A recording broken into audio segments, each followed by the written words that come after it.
O prémio Dom Dinis, o prémio em si, ou a sua atribuição, viveu recentemente 2 interregnos.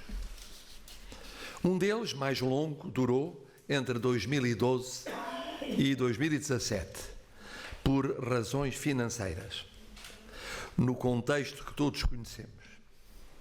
O outro, felizmente mais curto, afetou as últimas edições por motivos óbvios.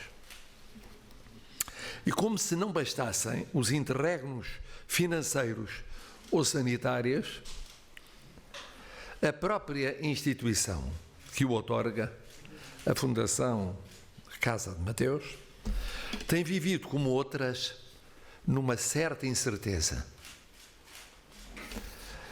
Numa incerteza que decorre do dúbio estatuto das fundações, assunto a que dediquei a devida atenção e continuo a acompanhar, para mais tendo eu próprio tido uma experiência pré-presidencial numa fundação e tendo uma noção clara das questões jurídicas, de recursos e da autonomia que se levantam. Da temeridade de ter querido juntar numa só lei vários tipos de fundações, realidades visceralmente diversas, e do sacrifício injusto imposto há anos a instituições fundacionais na suposição de um desafogo económico ou financeiro inexistente. E assim, decisões administrativas já hoje antigas privaram fundações, entre as quais esta, da possibilidade reposta há muito poucos meses, mesmo exatamente, semanas, de poder receber qualquer tipo de apoio de instituições públicas, começando no município de Vila Real. Devo, aliás, aqui dizer que, tendo acompanhado de perto esta questão, sou testemunha do empenho do Sr. Primeiro-Ministro e da Sra. Ministra da Cultura na resolução de uma questão que, de facto, era completamente incompreensível. Completamente incompreensível. Não é esta a ocasião para abordar este tipo de matérias, sobre a qual ainda há pouco se legislou com amplo consenso partidário, embora com incompletude, mas deixo aqui essa nota, porque sei que quando reconhecemos o trabalho profícuo e meritório da sociedade civil, de que as fundações são uma expressão, não podemos esquecer as dificuldades e os chamemos-lhe assim desincentivos que estas instituições de vez em quando ainda enfrentam, nomeadamente as fundações culturais, que não são aquelas de maior expressão, sendo que as de maior expressão também, de quando em vez, sofrem tratos de pulé do ponto de vista administrativo ou financeiro. Quanto ao prémio Dom Dinis, os premiados ao longo das décadas dizem tudo, com um elenco de nomes que se parece mais com o do prémio Camões do que com outros prémios, mesmo os mais prestigiados. É um prémio de consagração que escolhe quase sempre nomes que são, ou deviam ser, ou se tornarão canónicos, mas que os consagra por ocasião de determinados livros, associando uma publicação concreta ao balanço de uma carreira, cruzamento que permite algum grau de escolhas mais inesperadas. Não chamaria de certo inesperadas as escolhas deste ano e do ano passado, Jorge Silva Melo e José Vial Moutinho. São figuras conhecidas, ainda que sejam talvez mais identificáveis, como respectivamente encenador e cineasta um, jornalista e ficcionista o outro. Essa é, sem dúvida, uma parte importante do trabalho de um e de outro. Mas todos nos habituamos a ler na imprensa Jorge Silva Melo em textos que são crítica, homenagem, evocação, contestação, caderno de encargos, memórias e confissões. E outros, admito, que talvez menos, sendo a poesia uma arte minoritária, já contactaram com a vasta obra poética de José Vieal Moutinho, que tem a vitalidade, a intensidade e a diversidade dos seus livros de ficção. Sem entrar no território que compete ao júri do prémio, a que Nuno Judice deu voz, direi que Os Cimentos da Noite é uma surpresa mesmo para aqueles que sabiam que Vieal Moutinho é poeta, mas que porventura não tinham presente a extensão e a densidade da sua obra poética, loquaz e contida tão à vontade no registro satírico como no elegíaco, uma poesia pessoalíssima, não imitativa, genuína. E direi que em Jorge Silva Melo encontramos sobretudo aqueles que, como é o seu e o meu caso, nasceram em 1948, ou por volta desses anos, um Portugal memorável, mas já quase irreconhecível.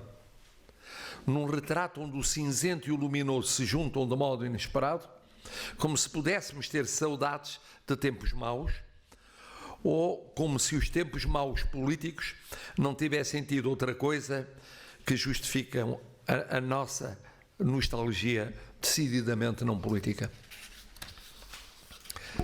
Pela minha parte, como leitor dos premiados, que felicito, como amigo da Fundação e dos seus responsáveis, como amigo das fundações e como Presidente da República, determinadamente apostado em dimensões que são, é bom lembrá-lo, um critério de desenvolvimento, a saber, a cultura, a coesão territorial, a mobilização dos cidadãos e o empenho dos poderes públicos nacionais e regionais, manifesto o meu regozijo em estar de novo convosco, celebrando o prémio, os vencedores, a fundação e celebrando também o fim dos interregnos. E aqui terminaria o que tinha escrito, não fora ter ouvido o que ouvi. E, portanto, como aliás já é prática, já vem do mandato anterior, não resiste a 3 breves apontamentos. 2 que se relacionam com o que nos disse o tão admirado e querido Presidente do Júri. Primeiro, a referência à geração que, de alguma maneira, teria sido uma geração perdida. Penso que não seja o qualificativo mais adequado, como se vê pelos premiados e por muitos outros. Penso que é uma geração sofrida, desencontrada, mas não necessariamente perdida. A segunda, acerca também de um comentário seu sobre o Porto. Eu sei que bem intencionado, que era para combater a centralidade excessiva de Lisboa, mas deixou-me perplexo. Não me esqueço que as minhas raízes são das terras de Basto, que veio o Porto a partir do norte. Portanto, integrando um dos outros nortes, e aqui estamos também num outro, para além do Porto. Eu diria que, para sermos justos, o Porto, ao longo dos tempos, foi um viveiro de cultura. O próprio Presidente do Júri deu exemplos disso. Na literatura, nas artes plásticas, poderíamos falar de instituições culturais únicas que não existiram e ainda hoje não existem em Lisboa. Podemos depois perguntar-se quando em vez não há um desperdício da parte de quem, no domínio da cultura como noutros, tem as suas raízes nesse norte como noutros nortes, se não há um desperdício que justifica a centralidade abusiva de Lisboa. Admito que sim. E terá sido isso que quis dizer, por outras palavras. A terceira referência é para assinalar, e vários o disseram, que hoje celebramos o início de um novo ciclo.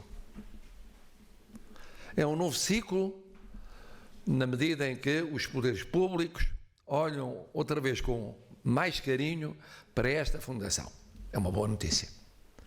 Mas é um novo ciclo porque estamos a vencer a pandemia e a convertê-la em endemia. e porque sentimos neste nosso encontro um clima, um ambiente de regresso à convivialidade que assinalou décadas na vida desta instituição. E é bom que assim seja. Mas se é bom que assim seja, é bom também que aproveitemos para dizer que há uma palavra nesta viragem de ciclo a dar ao nosso anfitrião, que por aqui anda todas estas décadas, para dizer que os poderes públicos não o esquecem e que, portanto, temos de depois de convir se será aqui, se será em Belém, grande ocasião para Vila Real invadir Belém, o que penso que seria bom para Belém, nessa ocasião eu poder entregar ao anfitrião a Grande Cruz da Ordem do Infante, que há tanto tempo que ando para entregar, à medida que os anos passam, que as décadas decorrem, e não podemos correr o risco de termos, não direi outra pandemia, mas outros interregnos que nos separem, agora que nos reencontramos em boa hora. Obrigado.